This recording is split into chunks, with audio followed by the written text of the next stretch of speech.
उस चिकने घड़े की भांति होते हैं कि बूंद उसमें कितनी भी गिरे ढड़क के नीचे चली जाएगी, घड़ा नहीं भीगता है, बूंद उसमें नहीं जाएगी। बल्कि औंधे घड़े की तरह जिसका मुंह भी नीचे की ओर होता है। नहीं तो ये हो नहीं सकता कि महापुरुषों के सत्संग में जाके और जिन बातों को मानने से हमारा जीवन बनता है, जिन बातों को अपनाने से हमारा कल्याण होता है, जिन पर चलने से हमारे सब दुख दर्द और पीड़ा दूर होते हैं, जिनको जान लेने से हमारे जन्म जन्मांतर के पाप कट जाते हैं, और सबसे मुख्य बात संत उनका इस 84 लाख योनि से जेल के फंद काटने से है। जो उनके उपदेश को मान के उसके अनुसार अपना जीवन बनाता है, लेकिन उस पर चलने के लिए बड़ी बाधाएं आएंगी।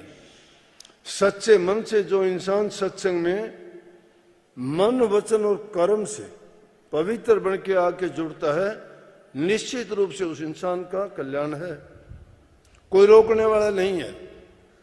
कल ही एक कोई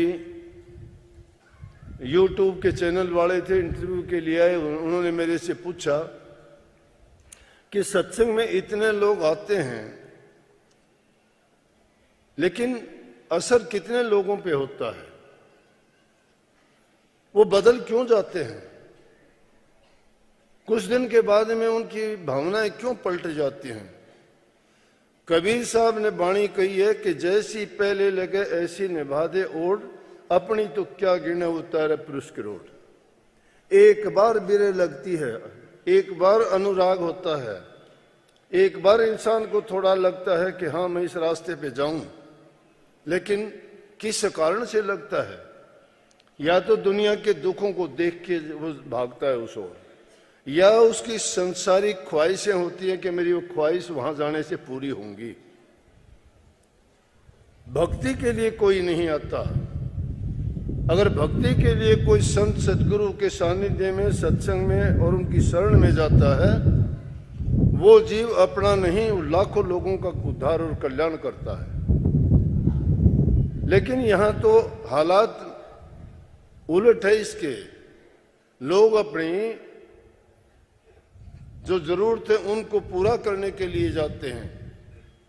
किसी को सुख चाहिए, किसी को नौकरी चाहिए, किसी को शादी चाहिए, किसी को धन चाहिए, किसी को अपनी बीमारी रोग से निवृत्ति चाहिए। अरे सब चीजों का इलाज जब एक चीज में है, तुम सच्चे बन के जो प्रभु के नाम में, जिसके भंडार में किसी चीज की कमी नहीं है, जो इंसान जैसी भावना लेके जाता है वो सच्चे मन से लगेगा, मैं दावे के साथ कहता हूं उसकी भावना पूरी होगी। कोई रोकने वाला नहीं, लेकिन हमारी भावना में ही कोई दम नहीं है। हम दिखावटी और ऊपर से दिखावा करते हैं, प्रभु को भी धोखा देते हैं। हृदय में कपट होता है हमारे। शुद्ध और पवित्र हृदय की जरूरत है। शुद्ध और पवित्र हृदय में जिसने चाहा बताओ किसका काम नहीं हुआ।